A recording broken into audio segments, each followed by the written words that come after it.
So I'm going to announce something with you tonight, is that... More than the nude mouse you're going to announce something? that we're literally going to take LA Times public and allow it to be democratized and allow the public to have the ownerships of this paper. Wow. That's fantastic. That's fantastic. Breaking news here. Yeah, the owner of the LA Times, Patrick Soon-Shiong, just told The Daily Show host Jon Stewart that he plans on taking the LA Times public. Soon-Shiong says the shift will happen over the next year and says the paper is already working with an organization that is putting that deal together right now. He bought the paper back in 2018. He's certainly been a controversial owner for the paper. Interestingly, he's making that announcement on The Daily Show. Jon Stewart tonight also slamming Paramount big time for getting rid of Stephen Colbert's show.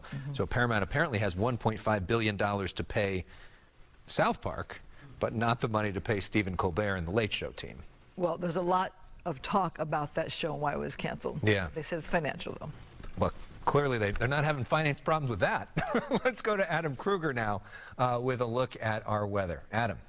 Interesting how that's all interwoven, right? A look at radar and satellite right now. So radar would show rain if there's any rain. There's not. And then on satellite, we can see some cloud cover. I'm going to change the look of the Earth a little bit, though, to show you clearly where we see the clouds right now. That's the lighter color as they're beginning to move back in. And so they're going to fill in overnight. Tomorrow morning is going to be gloomy for most of our area. And then it's going to take a little time for those clouds to erode. Tomorrow, kind of like what we saw today. So notice we're looking at 7 a.m. tomorrow. Cloudy skies over all the LA Basin, Orange County, up into the valleys, over towards the Inland Empire, and there's probably going to be a little bit of spotty drizzle, especially near the coast. These green areas showing where some drizzle will be possible early tomorrow morning. Then as we go a little later into the day, here's 10 a.m. Clouds still kind of hanging out, but clearing a little bit in the far inland areas, and eventually it turns sunny almost everywhere. But still tomorrow afternoon, we may find a little bit of cloud cover just hanging out over some of the beaches, kind of like what we saw today. So those areas will take a little while longer to clear. All right, day planner then for LA tomorrow. Again, the clouds early, temperatures in the 60s. It is going to be on the cool side for July